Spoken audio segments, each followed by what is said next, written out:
AIIMS hospital Parbhani शहर के अपना कॉर्नर पर स्थित। जी हाँ, आप ताजुब करेंगे, 100 बेड का हॉस्पिटल एम्स हॉस्पिटल। इस हॉस्पिटल में महात्मा ज्योतिराव फुले जन आरोग्य योजना और उसी के साथ में आयुष्मान भारत प्रधानमंत्री जन आरोग्य योजना से फायदा आप उठा सकते हैं। हर परिवार के लिए 5 लाख रुपए का 1 साल का बीमा, मूत्रपिंड प्रत्यारोपण के लिए 4.5 लाख रुपए का बीमा संरक्षण। एम्स हॉस्पिटल में इन योजनाओं का फायदा उठाने के लिए अगर आप इलाज कराना चाहते हैं, आप टेंशन फ्री हो जाइए और एम्स हॉस्पिटल में अपने पेशेंट को लाइए। यहाँ पर आने के बाद में सबसे पहले तो आपको वैद्य राशन कार्ड, उसी के साथ में आयुष्मान कार्ड, अधिवास रहवासी प्रमाण पत्र, फोटो, ओळख पत्र, आधार कार्ड डॉक्यूमेंट्स की सख्त जरूरत रहेगी। और इसके लिए टोल फ्री क्रमांक 14555/1800111565, उसी के साथ में 155388/1800233200। एम्स हॉस्पिटल की सुविधाएं general medicine, general surgery, orthopaedic surgery, कान नाक घसा रोग। यहाँ किसी पेशेंट को अगर पेशाब में तकलीफ है तो ऐसी सूरत में इसका भी यहाँ पर इलाज किया जाता है और उसका भी ऑपरेशन किया जाता है। उसी के साथ में नफ्रो डायलिसिस, किडनी के आजार, इस पर भी इलाज किया जाता है। Uro surgery, kidney stone, prostate, संधिवा से ताल्लुक रखने वाली बीमारियों पर भी इलाज किया जाता है। एम्स हॉस्पिटल में स्पेशली डिलीवरी वार्ड, यहाँ पर आईसीयू सेंटर भी बनाया गया है। नवजात बच्चों के लिए मशीन भी यहाँ पर अवेलेबल है। नवजात बच्चों के लिए एनआईसीयू, पीआईसीयू व्यवस्था अवेलेबल। 1356 बीमारियों पर फ्री में वैद्यकीय उपचार। तो आज ही संपर्क करें एम्स हॉस्पिटल, अपना corner Parbhani. Mobile number 9067932903, second number 7776835686। AIIMS hospital अपने घर के जैसा हॉस्पिटल, एम्स हॉस्पिटल में अपने घर का वातावरण। तो आज ही संपर्क कीजिए एम्स हॉस्पिटल, परभणी शहर का अपना कॉर्नर परभणी। परभणी आज तक के ऐड का अगर आप रेफरेंस देंगे तो ऐसी सूरत में एम्स हॉस्पिटल से आपको डिस्काउंट ऑफर भी दिया जाएगा। हर बीमारी का इलाज एम्स हॉस्पिटल, अपना कॉर्नर परभणी। याद रखिए, एम्स हॉस्पिटल में अपने घर का वातावरण पाइए और एम्स हॉस्पिटल से पूरी तरह से हर बीमारी से मुक्ति पाइए। महात्मा ज्योतिराव फुले जन आरोग्य योजना और उसी के साथ में आयुष्मान भारत प्रधानमंत्री जन आरोग्य योजना का फायदा जल्द से जल्द उठाइए। शादी हो या वलीमा, छिल्ला हो या जुमागी, हकीका हो या रस्म एंगेजमेंट, परभणी शहर के यूसुफ कॉलोनी में तो सबसे सस्ता फंक्शन हॉल सीमा फंक्शन हॉल, पानी के टाकी के सामने, यूसुफ कॉलोनी परभणी। बुकिंग शुरू है, जल्द कीजिए और पैसे बचाइए। सिर्फ और सिर्फ 6,000 रुपए किराया। आज ही संपर्क करें Syed Majid sir. Mobile number 9623907575। शादी कीजिए सुन्नत तरीके से, कम खर्च में। जी हाँ, आपने बिल्कुल सही सुना है। सीमा फंक्शन हॉल, सबसे सस्ता फंक्शन हॉल, पार्किंग के लिए भरपूर जगह। परभणी शहर की सबसे मशहूर कॉलोनी यूसुफ कॉलोनी में सीमा फंक्शन हॉल। ऑफिस मीटिंग हो या सभा हो, गैदरिंग हो या कोई और प्रोग्राम, सिर्फ सीमा फंक्शन हॉल में कीजिए। आज ही संपर्क करें सीमा फंक्शन हॉल। एक बार सेवा का मौका जरूर दे। संपर्क करें Syed Majid sir. Mobile number 9623907575। Parbhani शहर का मशहूर beauty parlour Sana beauty parlour. हमारे यहाँ facial, eyebrow, waxing, pedicure, manicure, hair cutting, hair colour, hair straightening, keratin, hair smoothing, hair spa, body spa, कान टोचना, मेकअप, दुल्हन मेकअप सभी किए जाते हैं और वो भी बेस्ट क्वालिटी के साथ कम दाम में। एक बार जरूर आए और सेवा का मौका दे। सना ब्यूटी पार्लर, खान साहब के बिल्डिंग के पास, आइजॉन मॉल के पीछे, दरगाह रोड, परभणी। Mobile number 9730200824। अस्सलाम वालेकुम, मैं हूं सैयद अखिल, आप देख रहे हैं मेरे साथ परभणी। आज तक चलते हैं परभणी जिले की सबसे बड़ी और खास खबर के लिए। 18 जून 2025 को परभणी शहर की जानी मानी शख्सियत शेख परवेज साहब, इन्होंने जिस तरह से यहाँ पर परभणी शहर में गोवंश हत्या बंदी का कायदा जिस तरह से पास किया गया है पूरे महाराष्ट्र राज्य के लिए, और उसके बावजूद परभणी शहर में जो मांस बेचा जा रहा है ये गोवंश का ही बेचा जा रहा है, ऐसा पत्रकार शेख परवेज साहब इन्हें शक है। और उसी के चलते उन्होंने 12 जून 2025 को परभणी के जिला अधिकारी रघुनाथ गावड़े इन्हें निवेदन दिया और उनके जरिए से महाराष्ट्र राज्य के मुख्यमंत्री देवेंद्र जी फडणवीस इन्हें निवेदन भेजा और उसके बाद में ये कहा कि जिस तरह से यहाँ पर गोवंश हत्याबंदी कायदा लागू किया गया है महाराष्ट्र राज्य में, उसके बावजूद यहाँ पर गोवंश का कत्ल किया जा रहा है और खुलेआम इनका मांस बेचा जा रहा है, इस तरह का आरोप इन्होंने लगाया है।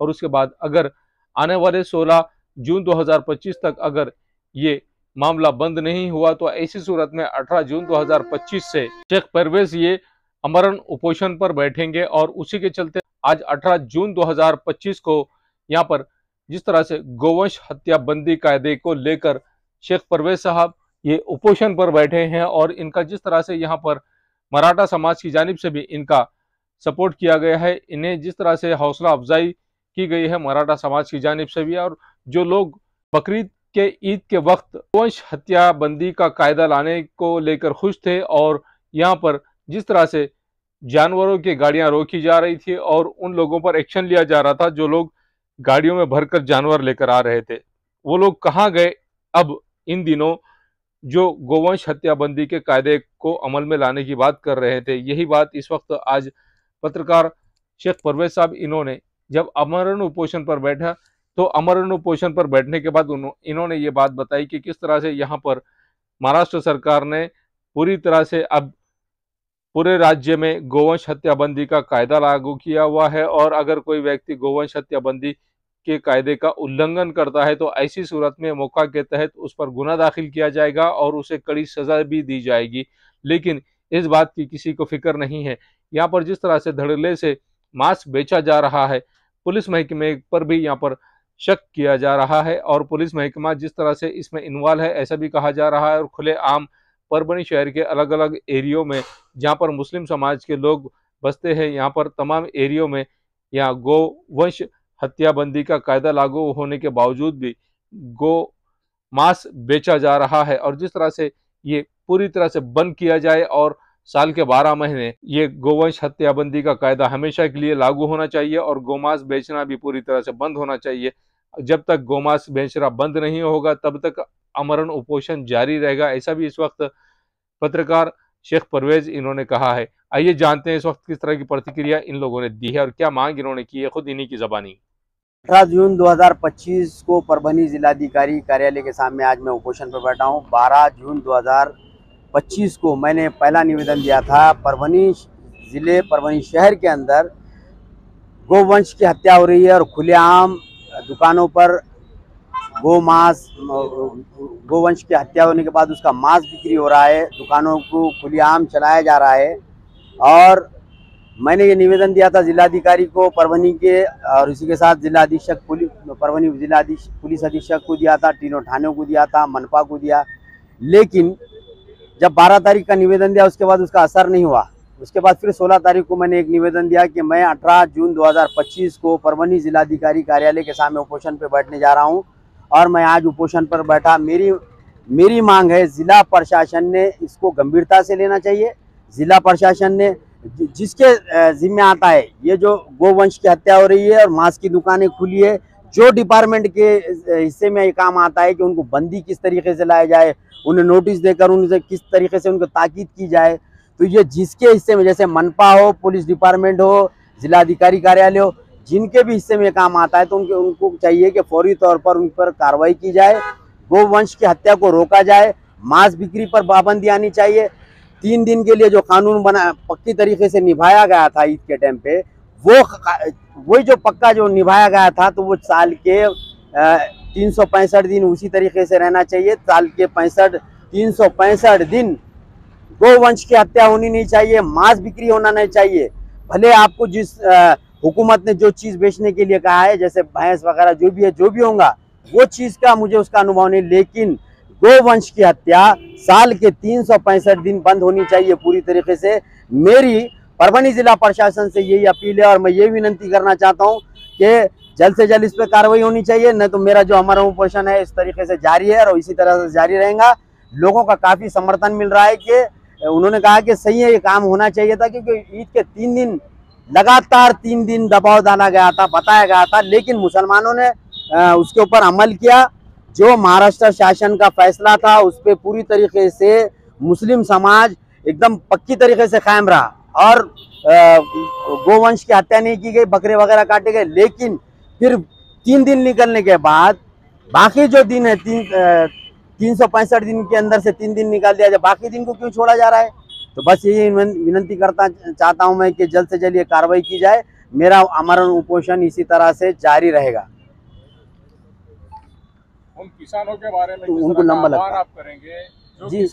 जो किसान गोवंश को यहाँ पर बेच रहे हैं, महाराष्ट्र सरकार ने जिस तरह से गोवंश पर बंदी लाई हुई, हकीकत में यहाँ पर मौका के तहत गुना दाखिल किया जाने वाला है। इस तरह का महाराष्ट्र राज्य के उप मुख्यमंत्री अजितदादा पवार इन्होंने आदेश दिया था, और जहाँ पर भी गोवंश की हत्या की जाएगी उन लोगों पर कार्रवाई करने की भी बात यहाँ पर हर पूरे महाराष्ट्र भर के जितने भी यहाँ डिस्ट्रिक्ट अधीक्षक है, पुलिस अधीक्षक है, इन्हें आदेश दिया गया था।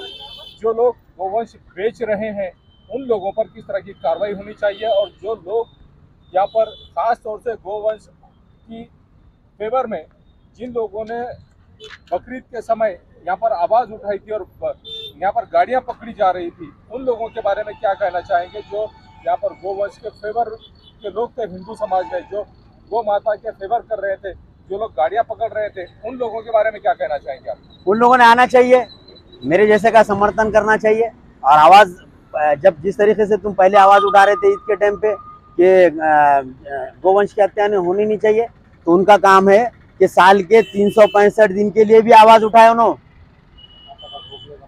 जो कायदे कानून के हिसाब से उन्होंने निवेदन देना चाहिए, ऐसी उपोषण करना चाहिए और आवाज़ उठाना चाहिए। साल के 365 दिन के लिए, 3 दिन के लिए नहीं करना चाहिए था उन्होंने। दूसरी बात है, जानवर बेचने वाले पर भी कार्रवाई होनी चाहिए, काटने वाले पर अगर हो रही है तो। यही मेरा कहना है। दोनों पर बोला ना शेख परवेज साहब, आपको किसी ने यहाँ पर उपोषण पर किसी हिंदू संगठन ने पैसे देकर तो नहीं बिठाया है? नहीं नहीं, मेरे को किसी संगठन ने बिठाया नहीं यहाँ पे। मैं खुद अपनी मर्जी से बैठा हूँ, क्योंकि मुझे कुछ गलत लगा, मुझे कुछ सही नहीं लगा, इसी वजह से बैठा हूँ। कायदा अगर कानून नहीं बनता था, महाराष्ट्र की हुकूमत अगर कायदा कानून नहीं बनाती थी इसके ऊपर, तो मैं बिल्कुल नहीं बैठता था। कायदा बन गया, उसके ऊपर अमल करना चाहिए भाई। साल के 365 दिन अमल करना चाहिए। महाराष्ट्र की हुकूमत, हमें तो ये बात सुनने मिली बड़ों से, जिस देश में रहते, जिस रियासत में रहते, वहाँ के हुक्मरान तुम्हें जो ऑर्डर देंगे उसको फॉलो करना चाहिए, 365 दिन फॉलो करना चाहिए। लेकिन मैं किसी संगठन से नहीं मिला, कोई संगठन ने मेरे से बात नहीं की। मैं अपने मन से, मेरे खुद ज़मीर ने यह गवारा नहीं दिया कि मैं खामोश बैठूं। मैंने खुद ये चाहा कि मैं ये आवाज़ बुलंद करूं। जो गलत हो रहा है, गलत होगा तो मैं बिल्कुल किसी भी कहीं पर भी जो गलत लगेगा तो मैं उसको, अगर मुझे अच्छा लगता है तो मैं आवाज़ उठाऊंगा। है कि जो मांस की दुकान है यहाँ पर गोवंश का ही मांस बेचा जा रहा है, इस बात का कंफर्मेशन कैसे है? उनका मैं क्या कहना चाहूँगा कि उसको जो तो उसकी इंक्वायरी होनी चाहिए, उसको टेस्ट को लेके जाते ना, उसको जो तो उसका हुकूमत की तरफ से टेस्ट किया जाता है, उसको मायने किए जाते हैं, फला ये जो तरीके आजमाए जाते हैं वो आजमाना चाहिए। ऊपर कुछ और अंदर कुछ, ये भी मालूम करना चाहिए ना। तो जब जाके पता चलेगा कि क्या है वो, अंदर क्या है और बाहर क्या रखा हुआ है। हकीकत में 3 दिन, बकरीद के 3 दिन तक जिस तरह से मुस्लिम समाज को यहाँ पर पुलिस की जानिब से टॉर्चर किया गया था कि उनके घरों पर आकर चक्रा मार के उनके जानवर खोल कर ले जाए जा रहे थे, उन पर गुनाह दाखिल करने की धमकी भी दी जा रही थी। यहाँ पर मुस्लिम समाज के लोगों ने खास तौर से बैल और गाय गोवंश नहीं खरीद कर बकरे खरीदे हैं और कुर्बानी की थी। आप किस तरह से देखते हैं इस बात को? बिल्कुल सही बात है। परभनी शहर ने, परभनी जिला नहीं, पूरे महाराष्ट्र भर के अंदर ये देखने को मिला कि लोगों ने बकरों का इस्तेमाल ज्यादा किया कुर्बानी के टाइम पे, बकरे काटे, गाय वंश की हत्या करने से कोसों दूर रहने की कोशिश की लोगों ने, और रहे भी। लेकिन जो 3 दिन बना था, फिर एक बार बोलता हूँ, 3 दिन जो चला ना, उसी तरह से साल के 365 दिन चलना चाहिए। और उलमाओं की तरफ से ये बयान आया है, बाज़ाब्ता उलमाए किराम ने बयान दिया था कि आपको जो महाराष्ट्र की हुकूमत जो बता रही है उस पर अमल करना चाहिए, और प्रशासन को कहा था कि आप अमल बजौनी कीजिए। मैं भी ये कह रहा हूँ कि प्रशासन ने अमल बजौनी करना चाहिए मेरे उपोषण की, मेरे हमारा उपोषण की। अगर परभनी जिला प्रशासन ने आपके उपोषण की दखल नहीं ली, दखल लेना चाहिए, और महाराष्ट्र की हुकूमत ने जो फैसला किया उसकी अमल बजौनी होनी चाहिए। परभनी जिला प्रशासन ने अगर आपके उपोषण की दखल नहीं ली तो ऐसी सूरत में आपका अगला कदम क्या रहेगा? मैं इसी तरह उपोषण जारी रखूंगा मेरा, मैं हार मानने वाला नहीं हूँ। आज दिनांक 18 जून रोजी श्री मोहम्मद परवेज हे गौवंश बंदीसाठी आमरण उपोषणासाठी जिल्हाधिकारी कार्यालयासमोर उपोषण मैदानावर बसले आहेत। तर त्यांची माग आहे की गौवंश बंदी असताना शहरात वेगवेगळ्या ठिकाणी गौवंश बंदी चालू, कत्तलखान्यात गौवंश हत्या चालूच आहे। तरी शासनास निवेदन आहे त्यांचा की त्या माननीय श्री पोलीस अधीक्षक साहेबांनी, माननीय श्री महानगरपालिकेच्या आयुक्तांनी की कत्तलखान्यात कोणते जनावर हे खाटीक लोक काटत आहे याबाबत हे शहरात उपोषणासाठी बसले आहेत। तर तरी यांची मी कलीम खान राहणार पोस्टमन कॉलनी परभणी यांच्या समर्थनात इथं आम्ही यांना भेट देण्यासाठी आलो आहोत। तर यांची मांग आहे की परभणी शहरात जे गौ हत्या चालू आहे तर त्यांना आळा घालण्यासाठी शासनाने काहीतरी करावा आणि याची संपूर्ण चौकशी करून जे गौ हत्या कापत आहे त्यांच्यावर गुन्हे दाखल करून अजामीन पात्र यांच्यावर गुन्हे दाखल करावे, ही यांची मांग आहे। तर आम्ही यांना भेटायला आलो।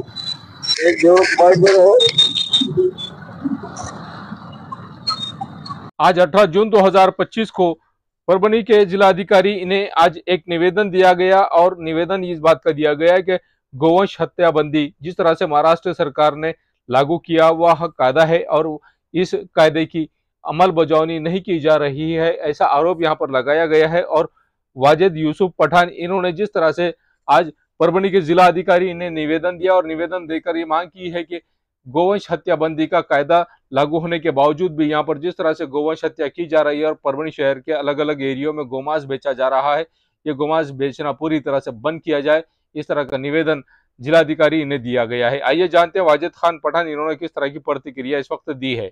ऑफिस को गो हत्या के बारे में निवेदन दिए कि भाई बकरीद के टाइम में गो हत्या के टाइम पर पूरा कड़क कानून किया गया।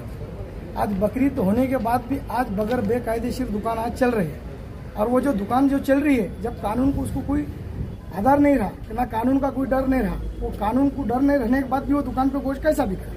उनके ने बिक्री के लिए जानवर आ रहा कहाँ से? इसमें जो भी इन्वॉल्व है अधिकारी जो भी, उनके ऊपर कड़ी से कड़ी कार्रवाई की जाए और चौकसी की जाए। परभणी जिले के सेलू तालुके में जिस तरह से यहाँ पर एक आठवाड़ी बाजार है और आठवाड़ी बाजार में पूरी तरह से लोगों ने अतिक्रमण किया गया है और इस अतिक्रमण को हटाने के लिए आज सेलू शहर के तमाम वो लोग जो जागरूक नागरिक है ये आज 18 जून 2025 को यहाँ पर उप विभागीय अधिकारी इनके कार्यालय में गए और इनके कार्यालय में जाकर इन्होंने जिस तरह से निवेदन दिया और निवेदन देकर उसके बाद में सेलू नगर परिषद के मुख्य अधिकारी इनको भी निवेदन दिया और मांग की कि सेलू में जो आठवाड़ी बाजार है इस आठवाड़ी बाजार का यूटिलाइजेशन यहाँ पर हफ्ते के दिन जो बाजार भरता है इसके लिए किया जाता है, इसका इस्तेमाल। लेकिन यहाँ पर जिस तरह से टीन शेड मारे गए और टीन शेड मारने के बाद में यहाँ पर कुछ पॉलिटिकल पार्टियों के लीडर जिस तरह से जिन लोगों ने यहाँ पर टीन शेड मारा है इन तमाम लोगों को अपने आकाओं का सपोर्ट होने की वजह से यहाँ पर टीन शेड मारा गया है और ये टीन शेड जितने भी लोगों ने मारा है इन तमाम लोगों के टीन शेड यहाँ से जल्द हटाए जाए। अगर ये टीन शेड नहीं हटाए जाएंगे तो ऐसी सूरत में कुछ दिन के बाद में हम लोग आमरण उपोषण करेंगे और आमरण उपोषण जब करना शुरू कर देंगे तब बता दिया गया है यहाँ पर सेलू वासियों की जानिब से कि जिन परेशानियों का सामना हमें करना पड़ रहा है वो परेशानियां झेल रहे हैं हम हर रोज, जिसके चलते यहाँ जिन लोगों ने अतिक्रमण किया हुआ है इस अतिक्रमण को जल्द से जल्द हटाया जाए, ऐसी मांग यहाँ पर सेलू शहर वासियों की जानिब से की गई है। और इस वक्त इन तमाम लोगों ने किस तरह की प्रतिक्रिया दी है और इन्होंने सेलू के उप विभागीय अधिकारी और सेलू नगर परिषद के मुख्य अधिकारी इनसे किस तरह की प्रतिक्रिया इस वक्त ली और क्या कहा है, आइए जानते हैं खुद इन्हीं की जबानी।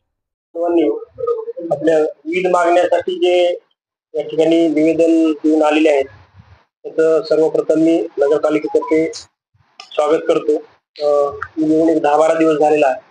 आपला विषय जो आहे मला पूर्णतः अवगत करून घ्यायला खूप वेळ लागेल। आमच्या सगळ्या सिनियर लोकांना अधिकारी लोकांना विचारून घेतो आणि याच्यामध्ये एक अतिक्रमणधारकावर तर कारवाई करूच आपण, कारण मी स्वतःच अतिक्रमणाच्या खूप विरोधी राहायला मानतो। गंगाखेडला खूप अतिक्रमण काढले, तुम्ही माहिती देत तुम्हाला कळेल। आणि दुसरी गोष्ट तुम्हाला आता कदाचित पटत असेल नसेल मला काही माहित नाही, इथे चर्चेला गेला असताना हे बी माहित नाही, गंगाखेडमध्ये बी शनिवार बाजाराचं जागा होती, ती जागा अपूर्ण मार्केटमध्ये व्हायला पाहिजे। आता बाहेर जे तुमचे 3 शेड आहे इथं तर इतकं चांगला धंदा चालू आहे, तुम्ही ते तिथं धंदा पहा. पत्तेदडावर तिथं चालू आहे, मटकेचा दाब तिथं चालू आहे, जुगार तिथं चालू आहे, दारू तिथं विकायले लोक. हे तुम्ही टीन त्याला विकायसाठी टाकलं काय? हे तुमच्या लोकांनी हे गोष्ट पाहायला पाहिजे ना. त्याचा जिम्मेदार तुमची नगरपालिका जिम्मेदार आहे. आज पूर्ण शिरूर भांडणं व्हायले, तंटे व्हायले, लोकांना जनावरांचा मार्केट बंद झाला, भाजीपाल्याला रोडवर बसायले, सर्रास रोडवर बसायले. पूर्ण आज जे वाहनं लागायले, मोटरसायकल लागू, फोर व्हीलर लागू, ते कुठे लागायले? ते पूर्ण रोडवर लागायले. याचा जिम्मेदार कोण? तुम्ही नगरपालिका आहे, तुम्ही नगरपालिकाने या गोष्टीचं ध्यान करायला पाहिजे. तुम्ही चांगल्या लोकांना अडवून करतात. तुमच्या इथे आम्ही नामांतर आलो होतो, तुम्ही त्याच्या 10 चक्रा मारायला लावतात आम्हाला. आणि पण हे जे सर्रास कार्यक्रम चालू आहे, हे कार्यक्रम तुम्ही थांबवला पाहिजे ना. आज आम्ही 1500 लोक आलं, आज तुम्हाला आम्ही आज सगळे मिळून तुम्हाला निवेदन देणार.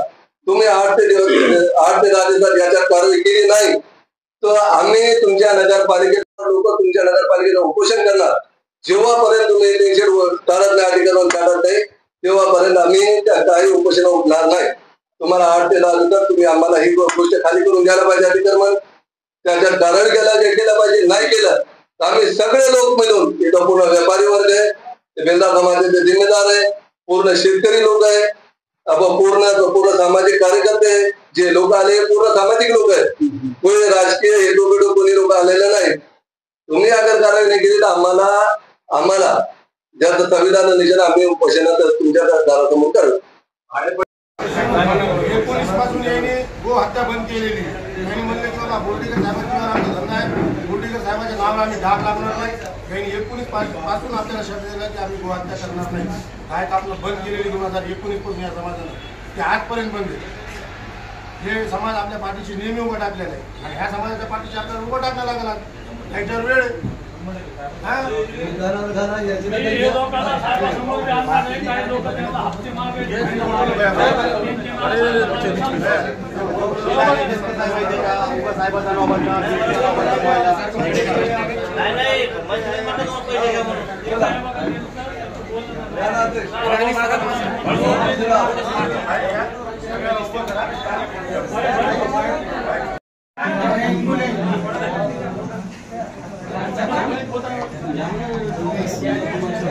एक बड़ा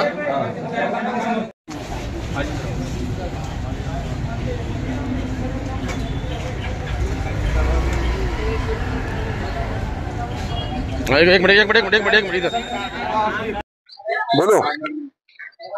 आज माननीय उपजिल्हाधिकारी मॅडम पाशी आम्ही पूर्ण एक मुस्लिम समाज, व्यापारी वर्ग, शेतकरी वर्ग आणि पूर्ण बिरादरी बाजारातले सामाजिक कार्यकर्ते सगळे मिळून मॅडमला निवेदन देण्यासाठी आलेलो आहेत. विषय असा आहे की बाजारात एक 50-60 वर्षापासून जनावरांचा बाजार भरत होता. हे अतिक्रमण झाल्यामुळे एक 5 ते 6 वर्षात जनावरांचा बाजार पूर्णतः बंद झाला.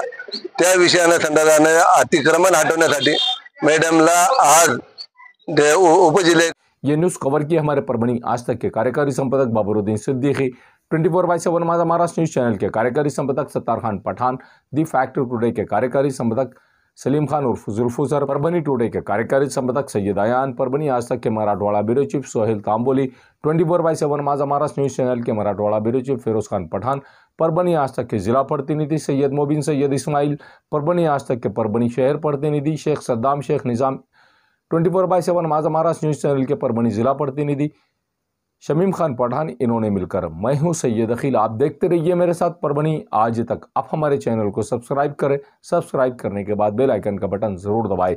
उसी के साथ आप हमारे चैनल को लाइक करें, शेयर करें और कमेंट करना ना भूलें। आप हमें Facebook, Twitter, Instagram, Telegram, WhatsApp और यूट्यूब पर भी फॉलो कर सकते हैं। मुझे दीजिए इजाज़त। जय हिंद। शादी हो या एंगेजमेंट, छिला हो या जुमागी, मीटिंग हो या कुछ और, परभनी शहर में तो भैया सिर्फ एक ही नाम, फैसल फंक्शन हॉल, दरगाह रोड, फैसल कॉलोनी, जमीर पॉइंट, परभनी। बुकिंग शुरू है, जल्द ही संपर्क करें। Syed Muzammil, mobile number 8177941481, second number 9922855585। Faisal function hall की खुसूसियत 2 व्हीलर 4 व्हीलर के लिए भरपूर पार्किंग व्यवस्था, लेडीज के लिए पर्दे का माकूल इंतजाम और सेपरेट कुशादा हॉल, जेंट्स के लिए separate hall, separate washroom, ladies के लिए सेपरेट हॉल, माकूल पानी का इंतजाम, दरगाह से करीब, सबसे कम बजट में। विजिट जरूर कीजिए, आज ही बुक। महबूब पार्क फंक्शन हॉल, मनसब नगर, जाम पारवा गेट, दरगाह रोड, परभणी। शादी हो या एंगेजमेंट, चिल्ला हो या जुमागी, मीटिंग हो या फिर कुछ और, परभणी में तो भैया सिर्फ एक ही नाम, महबूब पार्क फंक्शन हॉल, मनसब नगर, जाम पारवा गेट, दरगाह रोड, परभणी। बुकिंग शुरू है। Mobile number 9960569383, 8421903333। इसके साथ ही 9822829035। हाजी महबूब अंसारी। याद रहे, आप हर तरह के प्रोग्राम हमारे फंक्शन हॉल में मनाएं। आज ही अपने प्रोग्राम की बुकिंग करें। मिर्जा मेस, परभणी। अगर आप परभणी शहर में रहते हैं और घर के खाने का लुत्फ लेना है तो संपर्क जरूर करें मिर्जा मेस, परभणी। घर पहुंच सेवा खाने के टिफिन के लिए जरूर संपर्क करें। मोबाइल क्रमांक 8830266947। परभणी शहर में अगर आपको एसी बिठाना है तो ऐसी शुरुआत में आपको फिक्र करने की जरूरत नहीं। Cool point refrigeration and sales और service centre, RR tower, bus stand road, Parbhani. इसमें मोबाइल नंबर शेख फैजान साहब, इनका मोबाइल नंबर 8482852927। उसी के साथ सेकंड नंबर 7875849786।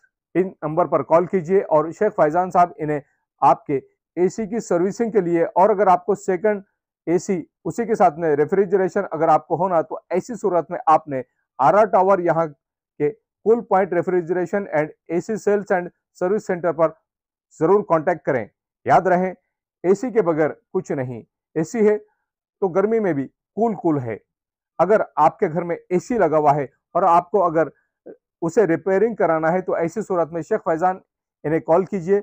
और अगर आप कॉल नहीं कर सकते हैं, अगर आपको एड्रेस चाहिए तो address cool point refrigeration and AC sales and service centre, RR tower, bus stand road, Parbhani. याद रखिए, ये सर्विस आप लोगों के लिए स्पेशली, और आप लोगों के लिए अगर आप इस कॉल के जरिए से, अगर आप इस ऐड के जरिए से cool point refrigeration and AC centre पर जाएंगे तो आपको विशेष तौर से डिस्काउंट ऑफर भी दिया जाएगा। इस बात का खास तौर से ख्याल रखिए।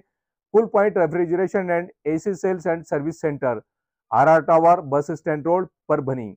सेकंड एसी अगर आपको खरीदना है तो वाजबी दाम में और बहुत अच्छी क्वालिटी के सेकंड एसी, उसी के साथ में रेफ्रिजरेशन, आपको हर कंपनी के एसी और फ्रिज और रेफ्रिजरेशन मिलेंगे। याद रखिए, आप cool point refrigeration and AC sales and service centre पर एक बार जरूर आए। RR tower, bus stand road.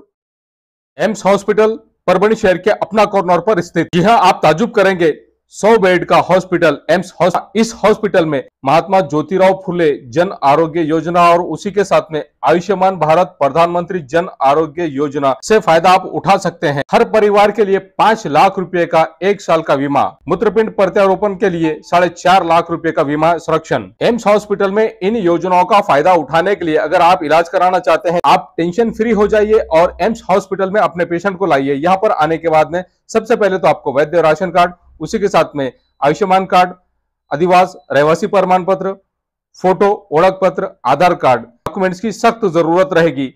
और इसके लिए टोल फ्री क्रमांक 14555/1800111565, उसी के साथ में 155388/1800233200। एम्स हॉस्पिटल की सुविधाएं, general medicine, general surgery, orthopaedic surgery, कान नाक घसा रोग। यहाँ किसी पेशेंट को अगर पेशाब में तकलीफ है तो ऐसी सूरत में इसका भी यहाँ पर इलाज किया जाता है और उसका भी ऑपरेशन किया जाता है। उसी के साथ में नफ्रो डायलिसिस, किडनी के आजार, इस पर भी इलाज किया जाता है। Uro surgery, kidney stone, prostate, संधिवा से ताल्लुक रखने वाली बीमारियों पर भी इलाज किया जाता है। एम्स हॉस्पिटल में स्पेशली डिलीवरी वार्ड, यहाँ पर ICU सेंटर भी बनाया गया है। नवजात बच्चों के लिए मशीन भी यहाँ पर अवेलेबल है। नवजात बच्चों के लिए NICU, PICU व्यवस्था अवेलेबल। 1356 बीमारियों पर फ्री में वैद्यकीय उपचार। तो आज ही संपर्क करें